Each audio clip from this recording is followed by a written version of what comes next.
দুঃখজনক হলেও সত্য, আমরা মুসলমানেরা মনে করে নিয়েছি। ছাত্র ভাইদের দৃষ্টি আকর্ষণ করছি, আমার আলোচনার সকল পয়েন্ট যদি ভুলে যান, এই শেষের পয়েন্টটা আর শুরুতে যে শয়তানের আলোচনা করেছিলাম এই দুটো পয়েন্ট ভুলবেন না। আজকের শেষের এই পয়েন্টটা মনে রাখার চেষ্টা করবেন। আমাদের মধ্যে অনেকেই মনে করে আমি বাংলাদেশে ইসলাম কায়েম করে ফেলবো। কিভাবে ইসলাম কায়েম করবেন?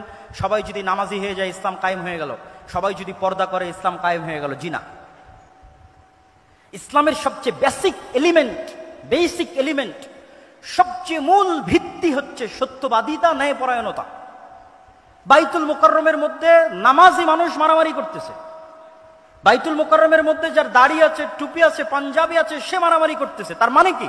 তার মানে সে ইসলামের বেসিক এলিমেন্ট সম্পর্কে জানে না। সে মনে করেছে ইসলাম মানে সালাত, সে মনে করেছে ইসলাম মানে হজ, সে মনে করেছে ইসলাম মানে পর্দা। কিন্তু ইসলাম মানে আগে ন্যায়পরায়ণতা, আগে সত্যবাদিতা। মুহাম্মদ সাল্লাল্লাহু আলাইহি ওয়াসাল্লাম সালাত শিখেছে 40 বছর পরে, সূরা ফাতিহা শিখেছে 40 বছর পরে, আর উনি জন্মগত সত্যবাদী এবং ন্যায়পরায়ণ। তথা 40 বছর যাবৎ যেই গুণ তিনি জন্মগত বহন করেছেন নবী হওয়ার আগেও, সেটি হচ্ছে তিনি সত্য বলতেন, কোনোদিন মিথ্যা বলেননি। 2, তিনি সৎ এবং ন্যায়পরায়ণ, কোনোদিন মানুষের প্রতি অন্যায় করেননি। পৃথিবীতে আল্লাহ যত নবী রাসূল পাঠিয়েছেন, প্রত্যেক নবী রাসূলকে নবী হওয়ার আগে এই দুটি মৌলিক গুণাবলীর অধিকারী হতে হয়েছে। এক, সত্য কথা বলতে হবে, ন্যায়পরায়ণ হতে হবে। কেন? এই গুণটা আল্লাহর। আল্লাহ সত্যবাদী, আল্লাহ ন্যায়পরায়ণ। আল্লাহ বলে দিয়েছেন, তিনি কিয়ামতের মাঠে বলিনি কোটার ভিত্তিতে বিচার হবে না, আর কোনো কিছুর ভিত্তিতে বিচার হবে না, উনি ন্যায়পরায়ণ। তিনি বলেছেন, ইন্নী হারামতু যুলমা আলাইয়া, আমি আল্লাহ আমার উপর অত্যাচার করাকে হারাম করে নিয়েছি। এই যে পৃথিবী সৃষ্টি করে দিলাম, গেম ওপেন করে দিলাম, সফটওয়্যার ডেভেলপ করে দিলাম, এখন এখানে প্লাস আর মাইনাস পয়েন্ট বাড়তে থাকবে, কমতে থাকবে। মনে করেন শেয়ার বাজার যে মেরে নিয়ে গেছে ওর হয়েছে প্লাস প্লাস প্লাস, আর যার মেরে নিয়েছে ওর হয়েছে মাইনাস মাইনাস মাইনাস। এখন কিয়ামতের মাঠে আল্লাহ যদি এই প্লাস মাইনাসকে ক্যান্সেল করে জিরো না বানাতে পারেন, তাহলে আল্লাহ নন, নাউজুবিল্লাহ। এটা তার দাবি যে তিনি ন্যায়পরায়ণ। মানে পৃথিবীতে যা অন্যায় সংঘটিত হয়েছে, মানুষের সাথে তো বহু দূরের কথা, পশুর সাথেও যা অন্যায় সংঘটিত হয়েছে তা তিনি মিটমাট করে দিয়ে পৃথিবীর রেজাল্ট করবেন জিরো। পৃথিবী যখন শুরু হয়েছিল তখন জিরো, আর পৃথিবীতে মানুষ যা অন্যায়, অনাচার, মারামারি, কাটাকাটি, ঢাকা বিশ্ববিদ্যালয়ে একজনকে অন্যায়ভাবে হত্যা করা হলো, ওই বিষয়ে রাসূল সাল্লাল্লাহু আলাইহি ওয়াসাল্লামের একটা হাদিস শুনেন।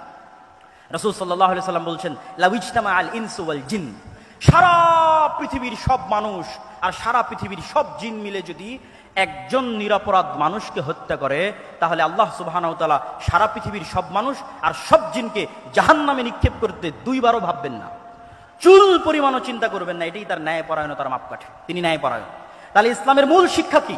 ইসলামের মূল সারমর্ম কি? সত্যবাদী হওয়া, ন্যায়পরায়ণ হওয়া। গত 15 বছর যে ফ্যাসিজম প্রতিষ্ঠিত ছিল, এই ফ্যাসিজমে হাজারো ওসি, লক্ষ ডিসি, লক্ষ এসপি, নামাজি, হাজি, দরবেশ, সে মনে করেছে সালাত ইসলাম, কিন্তু সে তার দায়িত্বে ন্যায়পরায়ণ নয়। সে যে একজন ওসি হিসেবে সে ন্যায়পরায়ণ দায়িত্ব পালন করেনি। ডিসি, সচিব হিসেবে, এসপি হিসেবে, এসিল্যান্ড, সাব রেজিস্ট্রার তার পদের সাথে আমানতের খেয়ানত করেছে। অর্থাৎ সে ইসলাম বুঝে না। সে যতই সালাত আদায় করুক, যতই সিয়াম পালন করুক, সে বুঝে না ইসলাম কি।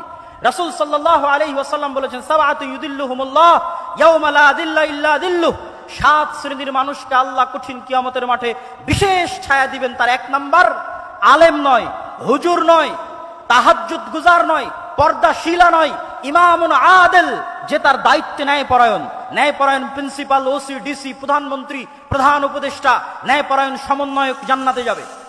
আরেকজন তাহাজ্জুদ গুজারের পূর্বে, আরেকজন সালাত আদায়কারীর পূর্বে। ন্যায়পরায়ণতা হচ্ছে ইসলামের সবচেয়ে বড় মাপকাঠি।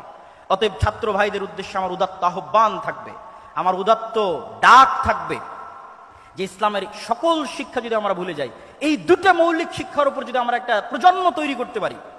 ফ্যাসিজম টিকে ছিল কিভাবে? তাদেরকে অন্যায়, তাদের মেরুদণ্ড সোজা নয়, তারা অন্যায় করেছে। আপনি সারা বাংলাদেশে মেরুদণ্ড সোজাওয়ালা, সৎ, ন্যায়পরায়ণ ওসিডিসি এসপি দেন, ক্ষমতায় যে আসুক না কেন, দেশ সুন্দর চলবে। তো এসিডিসি এসপি কারা হবে? আপনারাই হবেন। আপনারা শিখেন ইসলামের মূল শিক্ষা, সৎ এবং ন্যায়পরায়ণ হওয়া, এবং টাকার কাছে, কোনো চাপের কাছে মাথা নত না করা। এটাই শয়তানের বিরুদ্ধে যুদ্ধ। সম্মানিত উপস্থিতি, বক্তব্যের বিষয় ছিল অনেক কঠিন। আমি হয়তো পুরো বিষয়টার উপর আপনাদেরকে ইসলামের পুরো সারমর্ম বা সামারি হয়তো আপনাদের সামনে পরিপূর্ণরূপে তুলে ধরতে পারলাম না, তারপরে যতটুকু চেষ্টা করেছি তুলে ধরার চেষ্টা করেছি। আল্লাহ সুবহানাহু ওয়া তাআলা আমাদের সকলকে আল্লাহ সুবহানাহু ওয়া তাআলার এই একমাত্র মনোনীত দিনের উপর টিকে থাকার এবং এই দিনের উপর মৃত্যুবরণ করার এবং যেটা প্রকৃত সফলতার মানদণ্ড সেই জান্নাতে প্রবেশ করার তৌফিক দান করুক। আল্লাহুম্মা আমিন। ওয়া আখিরু দাওয়ানা আনিল হামদুলিল্লাহি রাব্বিল আলামিন। আসসালামু আলাইকুম ওয়া রাহমাতুল্লাহি ওয়া বারাকাতুহু।